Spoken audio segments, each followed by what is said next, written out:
I was asked this week about what to do for a Great Dane puppy that is mouthing its owner.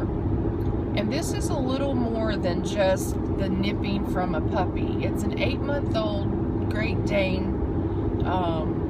If you know how quickly Great Danes grow and how big they are in general, that quickly becomes, at 8 months old, a little bit more than nonsense.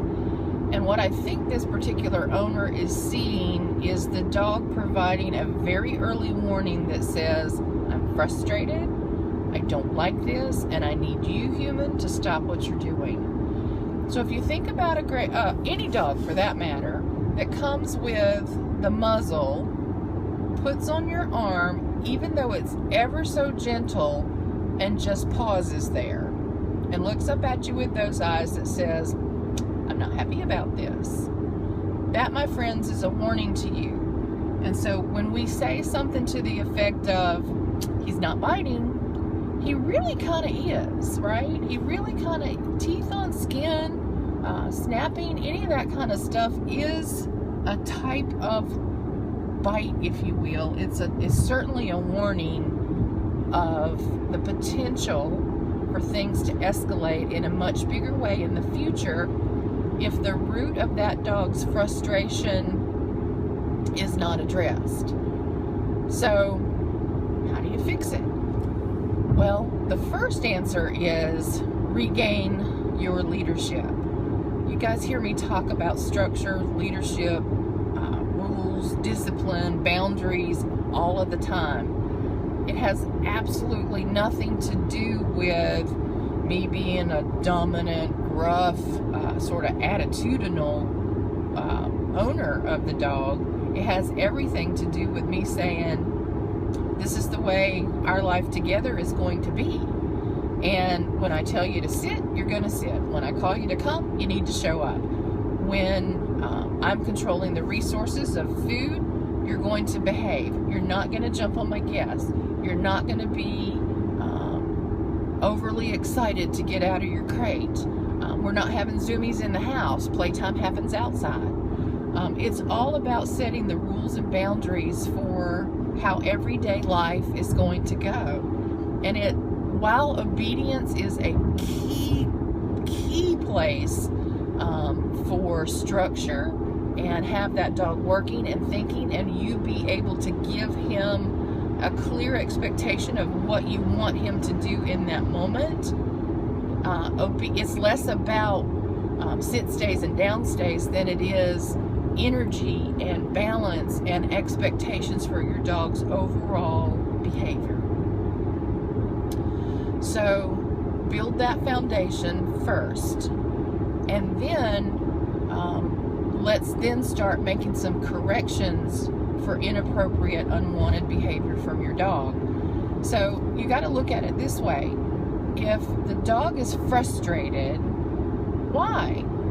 Chances are what you're asking of him is unclear, or perhaps you haven't asked anything at all, and he's trying to demand attention, he's trying to demand some interaction, he wants things his way. It's hard to say without getting deeper into the relationship with you and your dog and seeing more of the everyday activities together.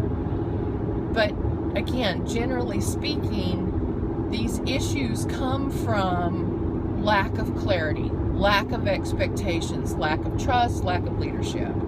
So often, if you fix that, these other issues go away.